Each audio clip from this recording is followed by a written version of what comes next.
Hi and welcome back to Reddit Whispers. This is a story that has been weighing heavily on my soul, a testament to the quiet erosion that life can inflict upon even the most steadfast unions. A narrative of over 20 years woven from threads of love, compromise, challenge, and now, a profound and confusing sense of emotional destruction. A feeling that paradoxically coexists with an unwavering adoration for my wife, and a certainty that her love for me remains just as strong. Yet the chasm that has opened between us, not of affection but of a vital, visceral connection, feels vast and insurmountable, leaving me adrift in a sea of emotional desolation, a state that I'm trying to articulate, to dissect, to understand, in the desperate hope that by laying it bare, by speaking it aloud into the void, some semblance of a path forward might emerge from the encroaching darkness of my depression. The things I used to do, the small gestures, the intimate whispers, the playful touches that once ignited a spark in her eyes, that brought forth that familiar, comforting warmth and reciprocation, they are now met with a polite, almost imperceptible acknowledgement, a fleeting smile, or more often than not, they simply pass unnoticed, absorbed into the background hum of our long-standing domesticity, as if they were nothing more than a part of the everyday routine, devoid of their once potent charge. And I know how this must sound, how it must echo with the familiar refrains of male insecurity, perhaps even bordering on the ridiculous, the petty, the paranoid, but I assure you, the difference is not a figment of my imagination. It is not some manufactured anxiety. It is a palpable shift, a tangible absence that I feel in a very real, very profound way, a difference that penetrates the layers of my logical understanding and sinks its icy tendrils deep into my emotional core, slowly, systematically, destroying me from within, leaving me hollowed out and questioning the very foundations of my self-worth within the context of our marriage, a marriage that I cherish, a life that I would not trade, yet one that is currently inflicting upon me a unique and agonizing form of heartbreak. I have, of course, broached this delicate subject with her, painstakingly choosing my words, trying to convey the depth of my despair without casting blame, without making her feel responsible for my internal torment. And she listened, truly she did, with an empathy that is characteristic of her loving nature, her eyes reflecting a shared sorrow, an understanding that transcended mere words, a quiet reassurance that my feelings were valid, not irrational, not born of some twisted perception. She took my hands, looked into my eyes, and unequivocally reassured me that she still finds me attractive, that I am still desirable in her eyes, that the flame of her affection has not dimmed, and that she understood exactly what I was feeling, acknowledging that she too perceived the shift, the subtle yet pervasive change in our dynamic, a change that weighed upon her as much as it did upon me, a shared burden that for a fleeting moment made me feel less alone, less like a madman inventing problems where none existed. She attributed this shift to problems she herself was navigating, both physically and emotionally, an honest confession that, while providing a logical explanation, did little to soothe the raw, exposed nerves of my emotional landscape. She even tried, in her earnest and loving way, to reignite that spark, to conjure the passion that once flowed so effortlessly between us. But her attempts, though well-intentioned, felt forced, artificial, a performance rather than an organic expression of desire. And paradoxically, this made things worse, not better, for the very act of seeing her strive so hard, so unnaturally, to meet my unspoken need only amplified the sense of loss, underscored the absence, and deepened the chasm between what was and what now regrettably is. A performance that, instead of bridging the gap, highlighted its immense breadth. Yet despite the pain of that failed attempt, our conversation did make me feel less crazy, less like an isolated island of irrational thought, because she saw what I saw too. She validated my perceptions, acknowledged the reality of the situation from her own vantage point, making it a shared sorrow rather than a solitary affliction, a strange comfort in a shared despair. I am not upset with my wife, that much needs to be clear, for her issues are undeniably valid, stemming from a place of genuine struggle, and I am here for her unequivocally, steadfastly, ready to offer my unwavering support, my unyielding patience, my unwavering love through whatever she is facing, no matter how long it takes, no matter the difficulty. Logically, rationally, I understand that her physical and mental issues are the core of this problem, the root cause of the shift, the explanation for the waning desire, the diminishing intimacy, the quiet receding of our once vibrant physical connection. But mentally, emotionally, it is still destroying me, a slow, insidious process of erosion that chips away at my spirit, leaving me vulnerable and raw. It is incredibly tough, a heavy, suffocating weight, not feeling desired by the person you love most in the world, the person who has been your anchor, your confidant, your lover for over 2 decades, to engage in intimacy while carrying the gnawing suspicion, the persistent, unwelcome feeling that they are doing it merely to keep you happy, to fulfill a spousal obligation rather than from a genuine, unbridled surge of passion, a feeling that she has assured me isn't the case, that it's not her motivation. But it is a feeling I cannot shake, a persistent whisper of doubt that contaminates even the most intimate moments.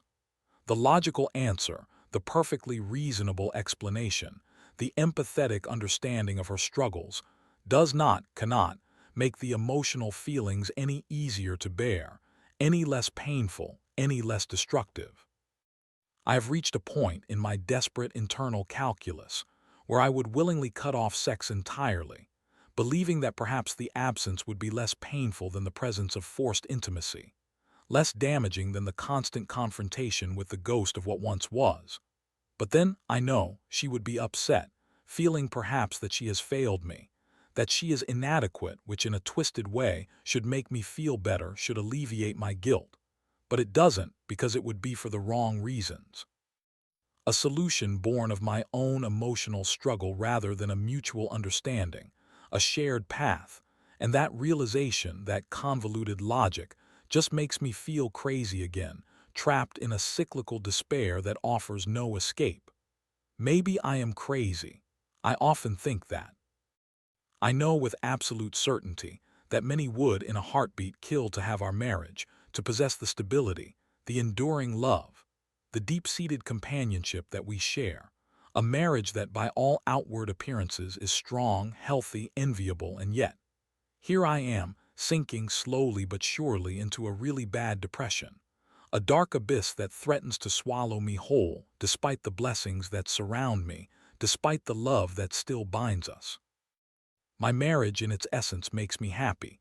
It is the bedrock of my life, the source of immense joy and comfort.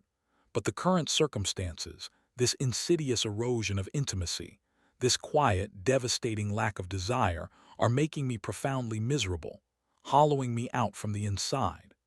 I just want to feel desired again, truly desired, authentically desired by my wife, by the woman I chose to spend my life with, the woman who has always been my everything, my universe.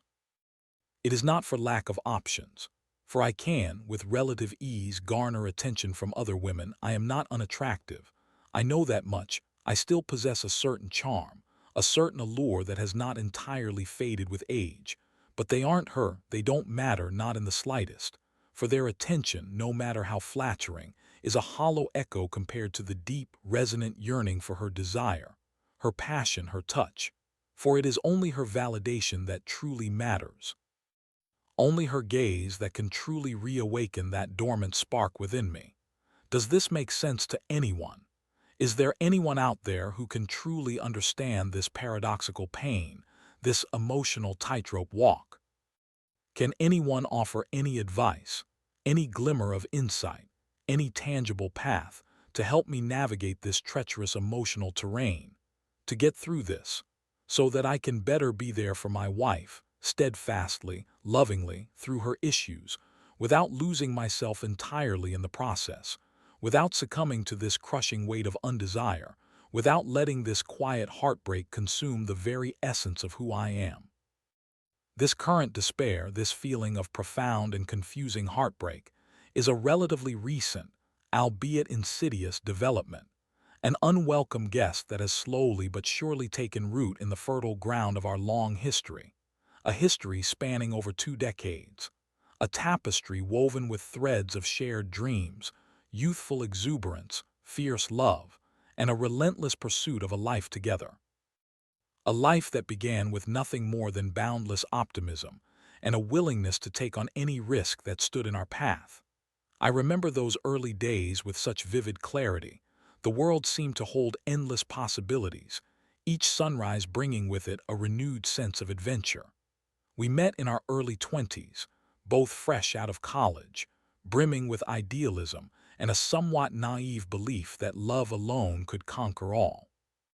Our first apartment was a tiny, cramped rental unit in a bustling city, the kind of place where the sound of the neighbor's TV was a constant companion, and the aroma of exotic spices wafted through the thin walls. It was a humble beginning, to say the least, and our combined income barely covered the rent and our burgeoning student loan debt. We had to be incredibly resourceful, stretching every dollar, making elaborate spreadsheets to track every penny, turning it into a game rather than a burden.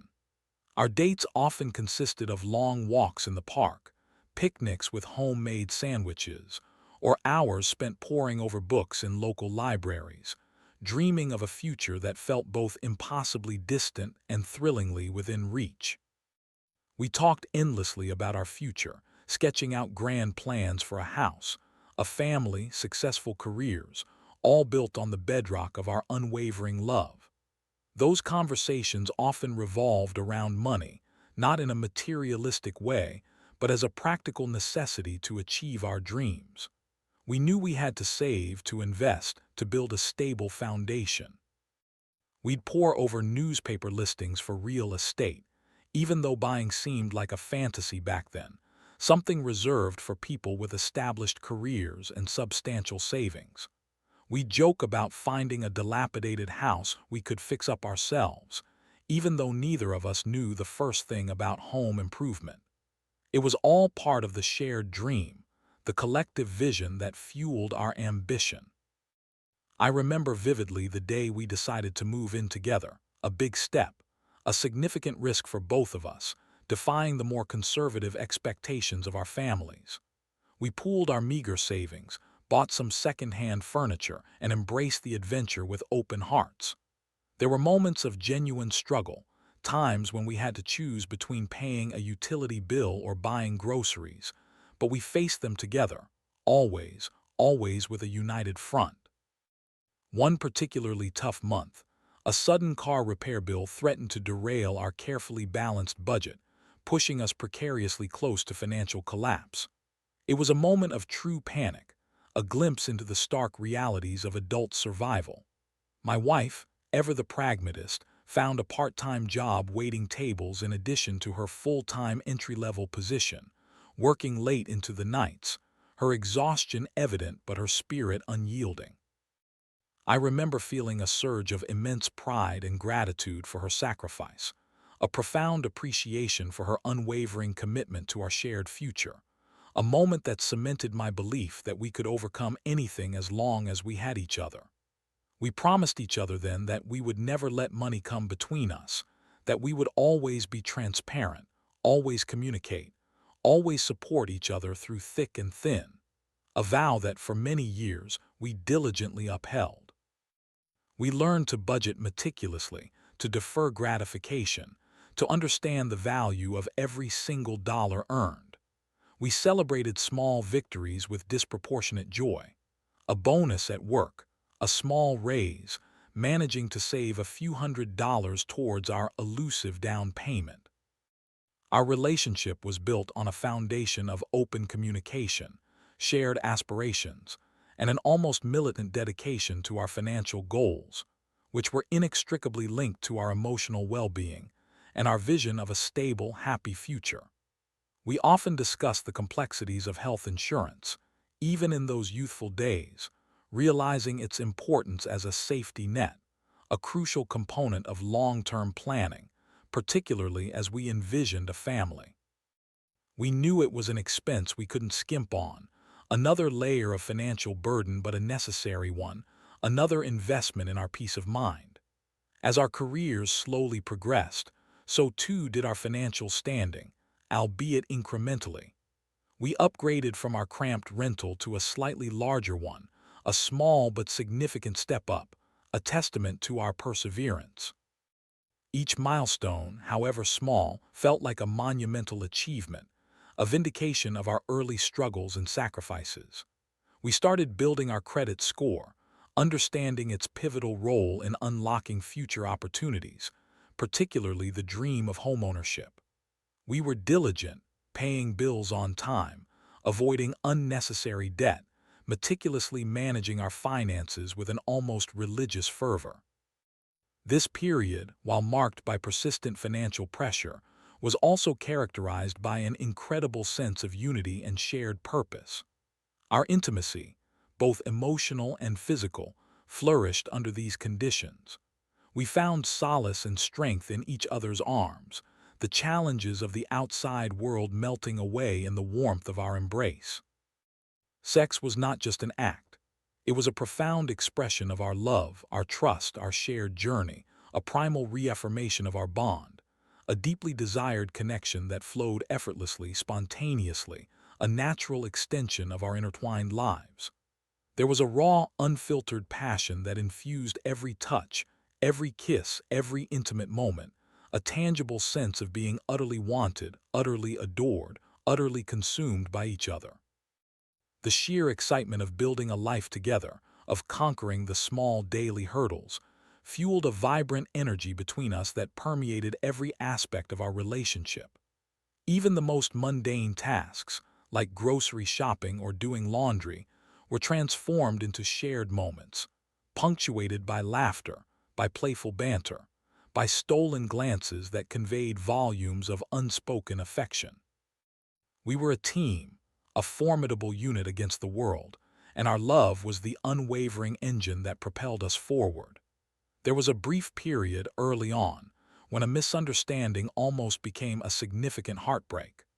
A work colleague of hers had been overly friendly, and in my youthful insecurity, I had misinterpreted some innocent exchanges, letting my fears spiral into accusations. It was a moment of profound regret for me, realizing the depth of my distrust and the pain I had caused her. We navigated it with difficulty, but her patience and willingness to truly listen, to reassure me without judgment, ultimately strengthened our bond.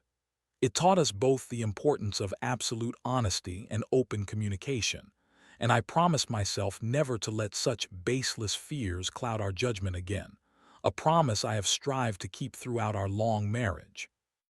That early brush with potential betrayal, even if only perceived on my part, underscored the fragility of trust and the immense effort required to maintain it, reinforcing the need for constant communication and reassurance.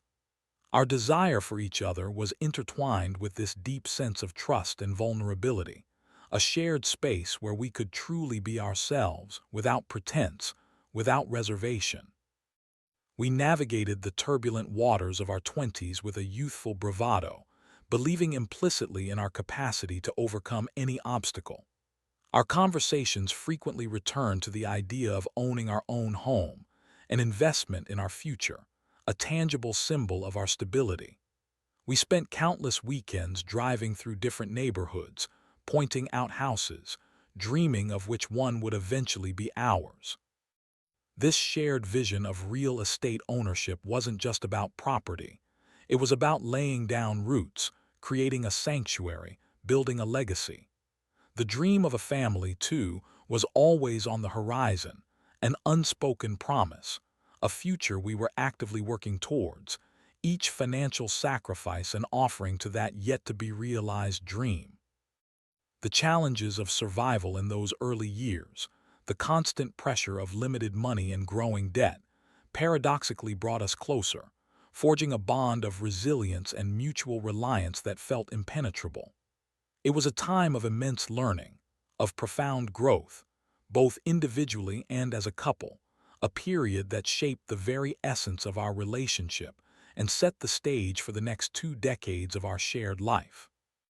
The memories of those early days, of the unwavering passion, the effortless intimacy, the shared laughter, they haunt me now, a stark contrast to the quiet despair of the present, making the current lack feel all the more agonizing, all the more like a deep and aching loss, a profound heartbreak for a connection that once flowed so freely and abundantly.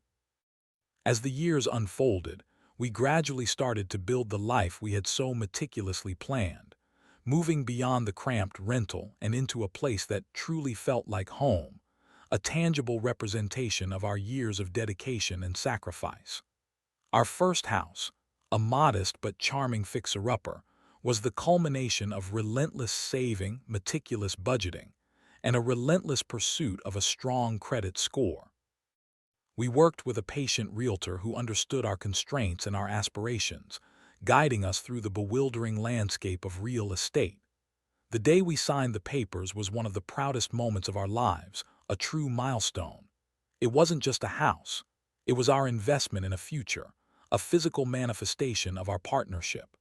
The initial years of homeownership were a flurry of activity, weekends spent painting, gardening, learning basic plumbing and carpentry.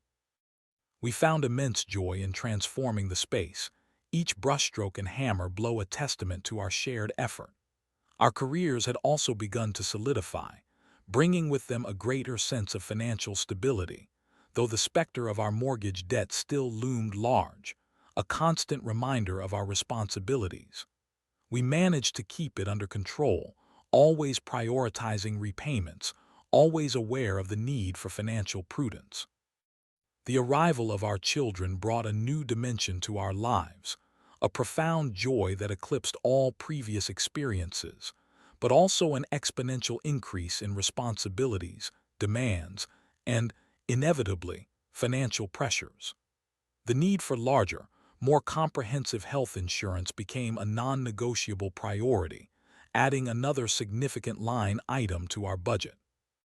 Our lives became a whirlwind of school runs, soccer practices, homework help, and all the endless, beautiful chaos that comes with raising a family.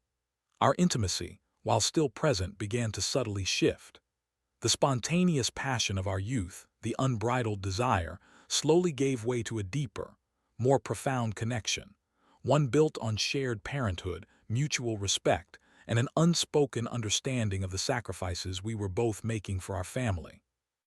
Sex became less frequent, often relegated to late nights after the children were asleep, born more of a shared need for connection and comfort than raw, burning desire. It wasn't a problem, not then. It felt natural, a consequence of our evolving roles and responsibilities. We were in the trenches together, navigating the beautiful but exhausting journey of parenthood, and our love evolved to meet those demands.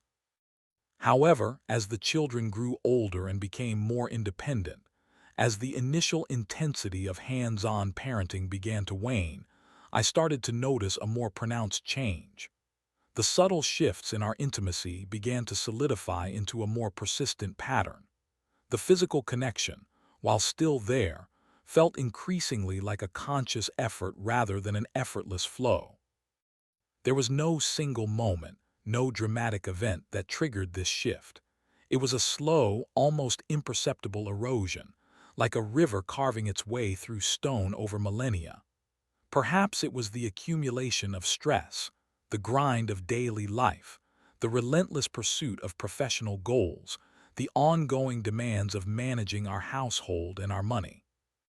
I remember a period of particular financial strain, an unexpected downturn in the market that impacted my investment portfolio, and consequently, our family's long-term savings. It created a palpable tension in our home, a silent anxiety that permeated everything. We had to take on some additional debt to cover unexpected expenses, a move that filled me with a sense of dread and regret, bringing back echoes of our early struggles. We had always prided ourselves on our financial stability, and this setback felt like a personal failure, a betrayal of our long-term plan. This period of survival mode, where every financial decision felt like a high-stakes risk, undoubtedly added a layer of stress to our relationship. We became more focused on the practicalities of keeping our heads above water and less on nurturing the emotional and physical aspects of our bond. Communication, while still present, became more transactional, centered on logistics and problem-solving rather than deep emotional intimacy. I tried to initiate conversations about the emotional toll this was taking on us, on our relationship, but often, the sheer exhaustion from the daily grind meant those conversations were brief, superficial, or simply deferred indefinitely. My wife, always a pillar of strength, seemed to internalize much of this stress, manifesting in subtle ways. A quiet withdrawal, a pervasive tiredness, a diminished enthusiasm for the things that once brought her joy. I attributed it to the demands of her career, the pressures of motherhood, the general wear and tear of life. I rationalized that this ebb and flow was normal, that all long-term relationships experience such phases. But deep down, a persistent unease began to stir within me, a quiet whisper of worry that refused to be silenced. There was a time, several years ago, when I took a significant risk with a new business venture, believing it would secure our financial future and allow us more freedom. It was a calculated gamble, but one that ultimately did not pay off as expected. The venture failed, leading to substantial financial losses and a period of immense debt that took years to recover from.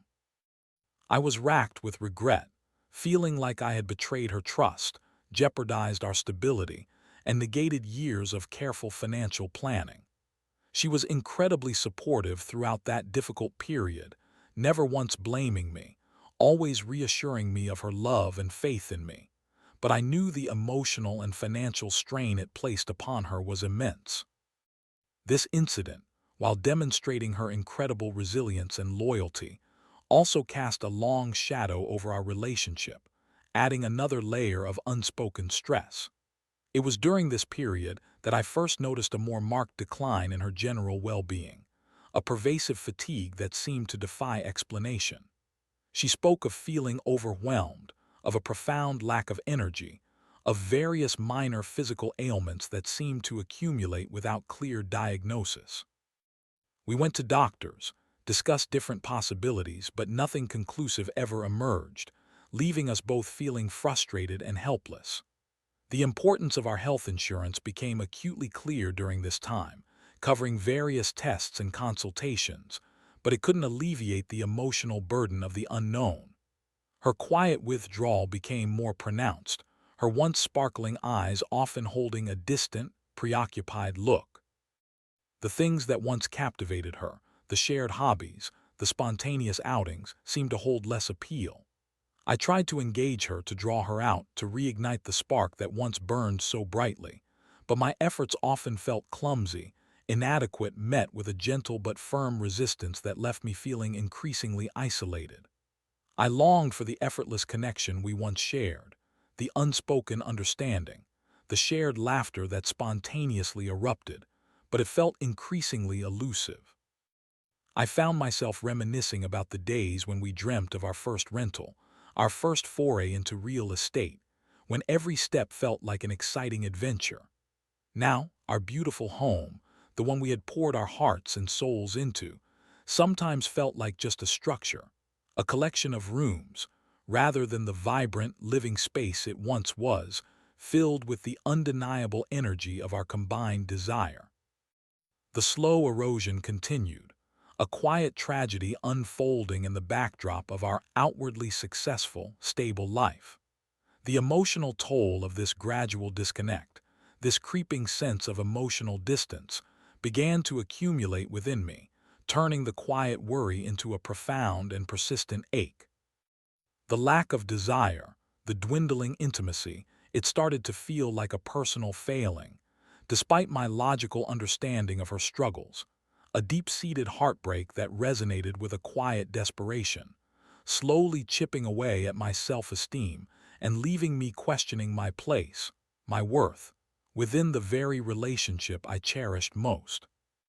This slow, agonizing descent into emotional distance, This quiet betrayal, not of infidelity, but of intimacy, became the new, unwelcome reality of our long-standing marriage, setting the stage for the deep-seated depression that now threatens to consume me entirely. And so, here we are, over 20 years later, in a place I never imagined we would reach, grappling with a profound and confusing emotional heartbreak that defies easy explanation or resolution. My wife, the woman I love with every fiber of my being, is undeniably struggling, wrestling with a complex constellation of physical and emotional issues that have, over time, cast a long shadow over our intimacy, and by extension, over my own sense of self-worth within our marriage. The full extent of her struggles became clearer in recent years, manifesting as chronic fatigue, persistent low mood, and a general malaise that has proven resistant to simple solutions.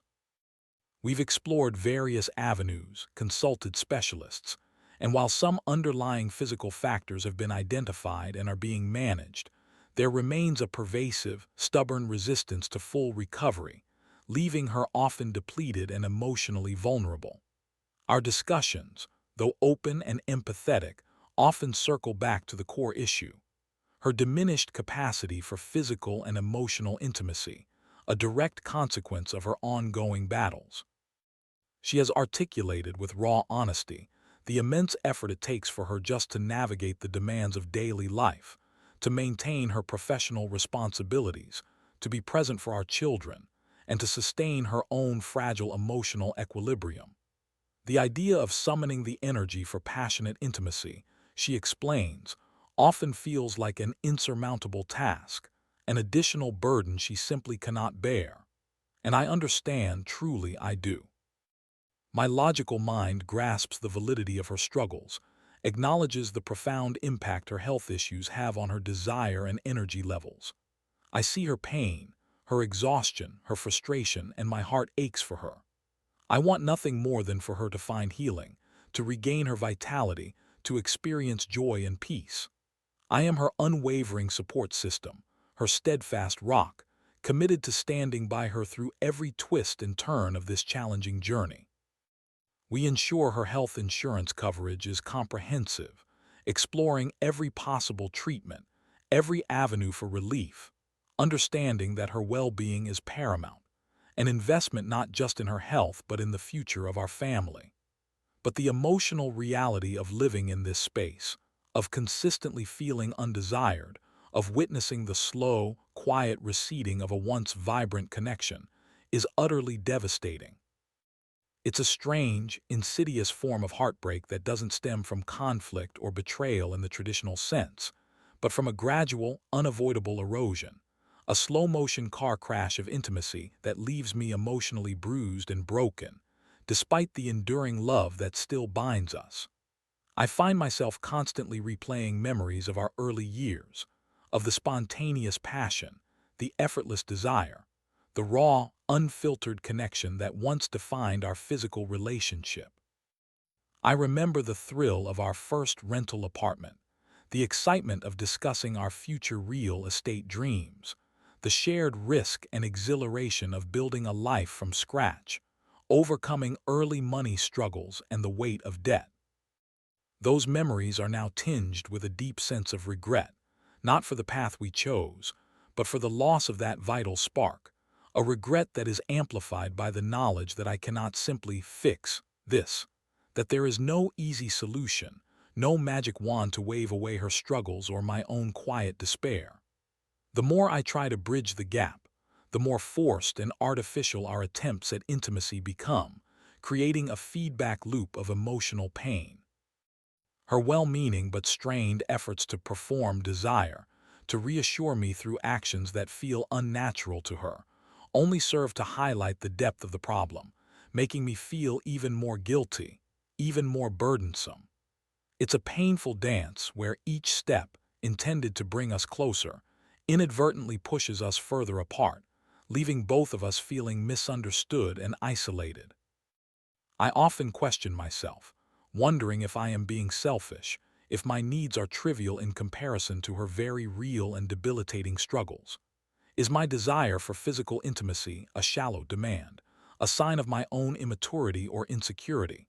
I tell myself that her well-being is paramount, that my love should be unconditional, devoid of such base expectations. And yet, the emotional void persists, a gnawing emptiness that no amount of rationalization can fill. The feeling of being truly wanted, of being sexually desired by my partner, is fundamental to my sense of self as a man, as a husband, and its absence is slowly but surely chipping away at my core, leaving me feeling emasculated, invisible, and profoundly lonely within the very confines of our loving marriage. This constant internal battle between logical understanding and emotional need is exhausting, driving me deeper into a depression that feels both irrational and inescapable.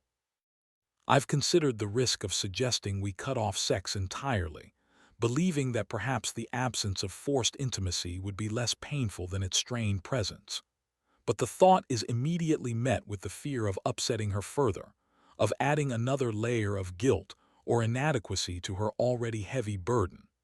It would be an act of emotional survival for me, perhaps, but one that would undoubtedly cause her pain, and that is the last thing I want. I am trapped in a paradox, unable to articulate my needs without potentially hurting her, yet unable to suppress them without destroying myself. The irony is not lost on me.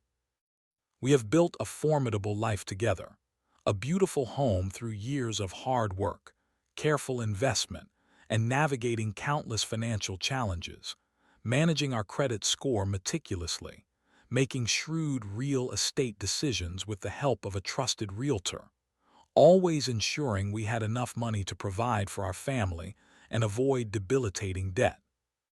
We've overcome significant obstacles, made countless sacrifices for each other and for our children, demonstrating an unwavering commitment and resilience.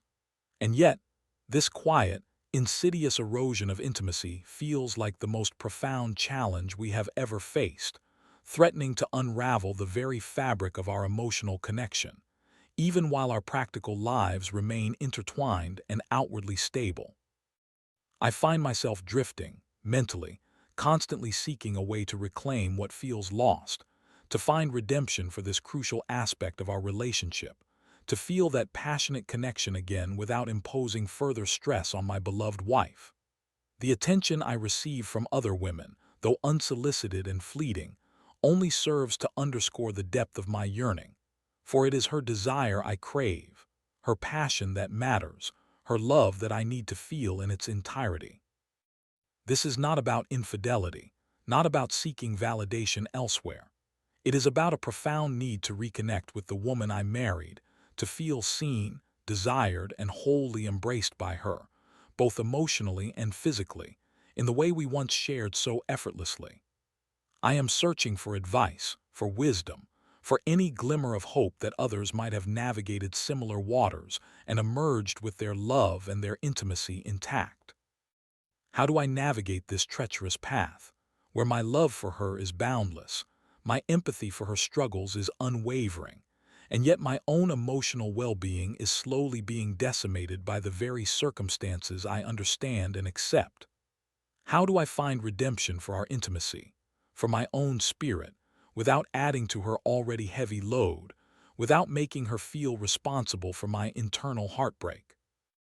This is the silent scream of a man who loves his wife deeply, who understands her pain, but who is also slowly drowning in his own unfulfilled desires, seeking a lifeline, a path forward, a way to heal himself so he can truly be there for her, completely, authentically, and without reservation. Thank you for listening this story. Please leave your thoughts in the comments. Click like and subscribe to the Reddit Whispers for more.